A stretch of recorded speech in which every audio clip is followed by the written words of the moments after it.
The First Lady is now telling Congress to actually focus in more on Epstein's crimes with this statement and the women that he victimized. Joining us right now here in studio is Gloria Allred. She is an attorney who represents several of the women abused by Jeffrey Epstein. Gloria, thank you so much for being here. What is your reaction to what you heard from the First Lady?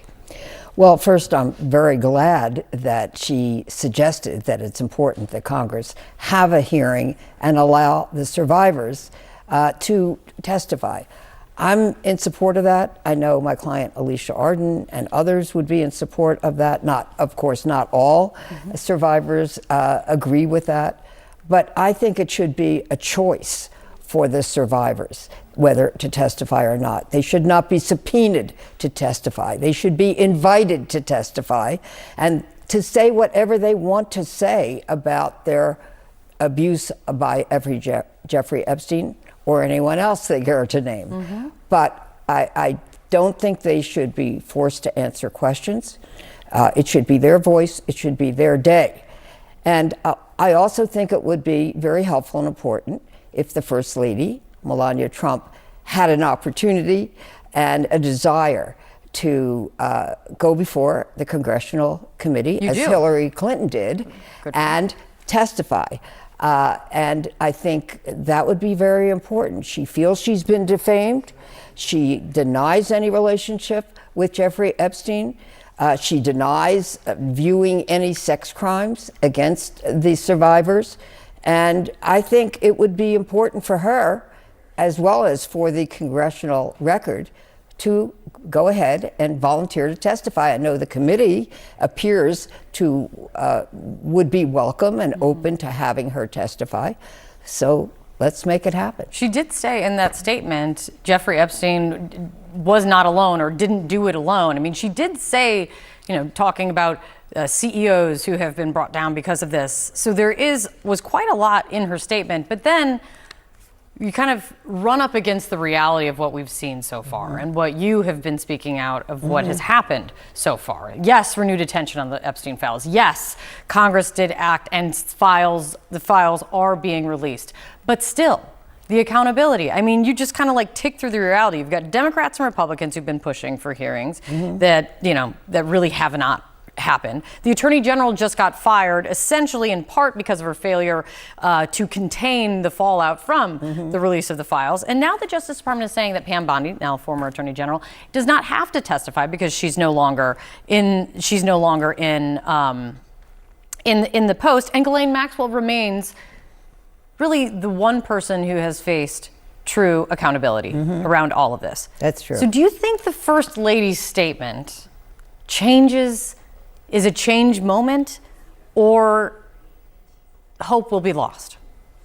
Well, I personally don't have any hope that there'll be justice from the Department of Justice for the survivors. And of course, there are allegations that they haven't released millions of files, that when they did release, they had promised to protect the identity of the survivors. Obviously, they didn't do that, and we asked them to redact the names they released of the Jane Does, those names should never have been released. Then they redacted them. Then they unredacted them in the next dump, and back and forth. And it was tremendously traumatizing, damaging, harmful to so many of the Jane Does who were promised by the Department of Justice, and I was there when they were promised, that they would always be Jane Does and their name would only be revealed if they were called to testify at trial. And they didn't have to testify at trial unless they wanted to.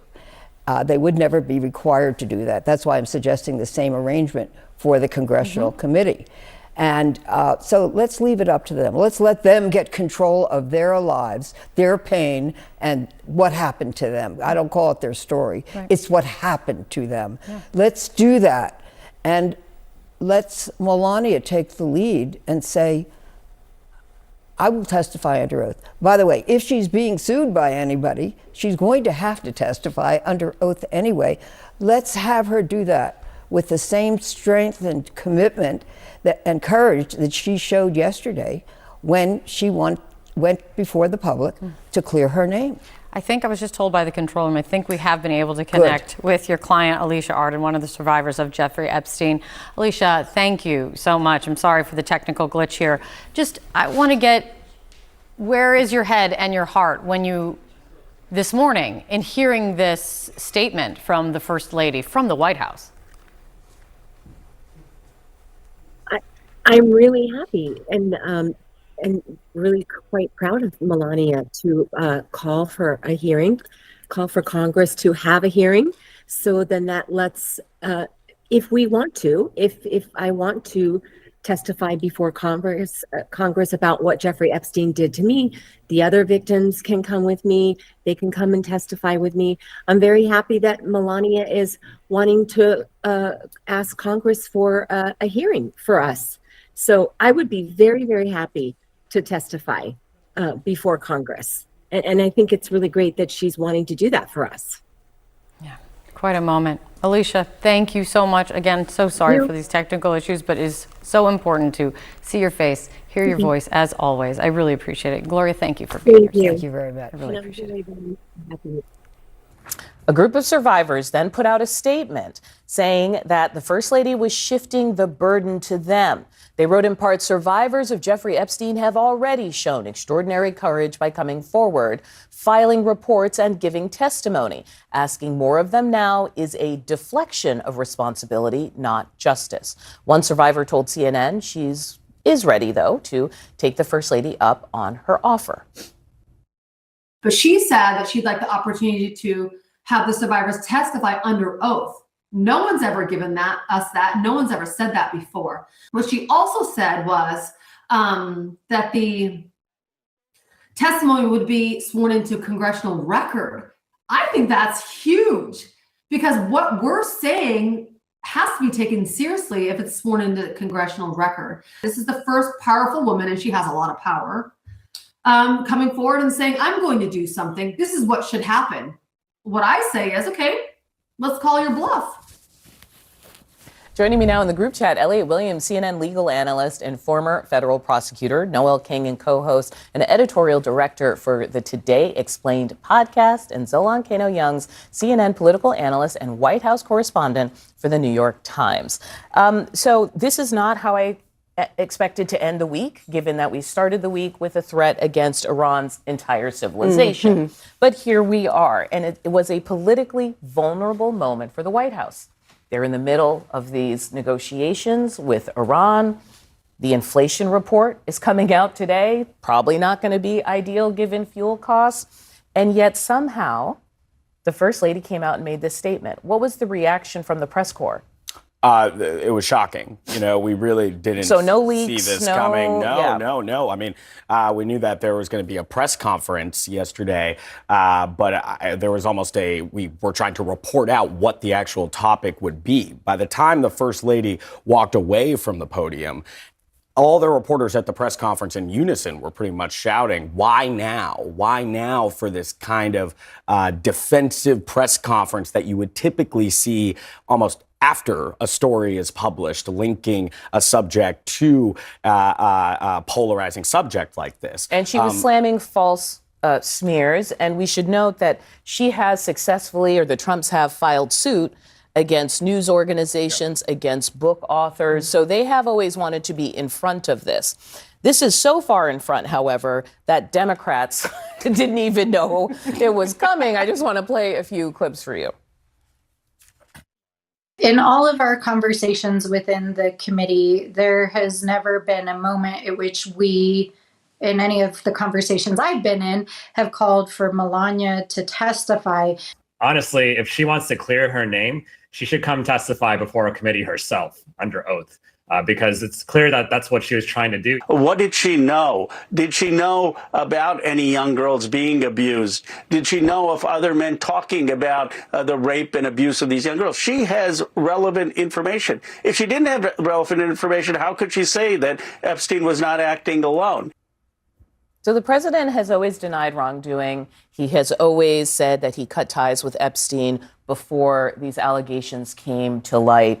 But with the documents coming out there has been increasing pressure on the social circle, literally anyone who knew Epstein, right? What's the state of play with the Justice Department? I don't know. That's the thing. What do you mean you don't know? Todd Blanche is now in charge. The last time he spoke to anyone related to Epstein, Ghislaine Maxwell, she ended up in a minimum security prison. Absolutely.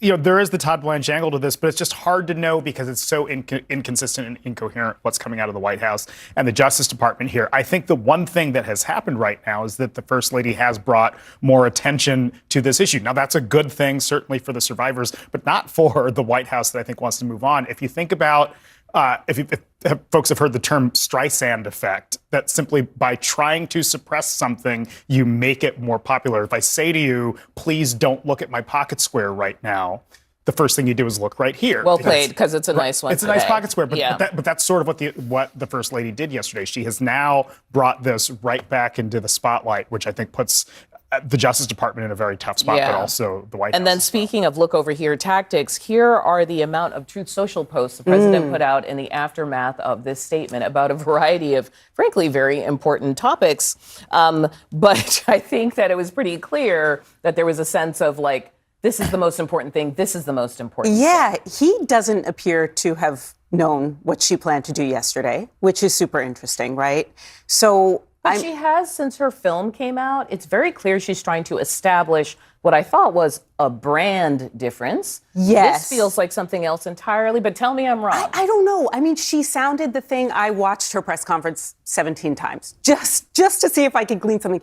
She seems completely in earnest to me. I mean, that was what really struck me. She's like, I am not a victim. Yeah. She seemed really, really, really sincere. And I think that matters, Elliot. No, am I wrong? I'd be curious to hear from both of you, though, on this idea of whether the president knew or did not know about this. It seems utterly inconceivable that people around the president or the president himself would not have known the specifics of what she was going to say. Especially if you're walking out into the, And for people who haven't been in the White House, just that is very prime real estate in the middle of the White House. There were reporters set up. It's a big undertaking to even establish something like that. The idea that the people around the president or the president's press apparatus wouldn't have known every single word that she was about to say. Well, we're going to ask more questions today about the why now, what it means, and if the president and the White House and if the First Lady were trying to get ahead of something or get us all to move on, how that's going to be complicated by the world of people who are interested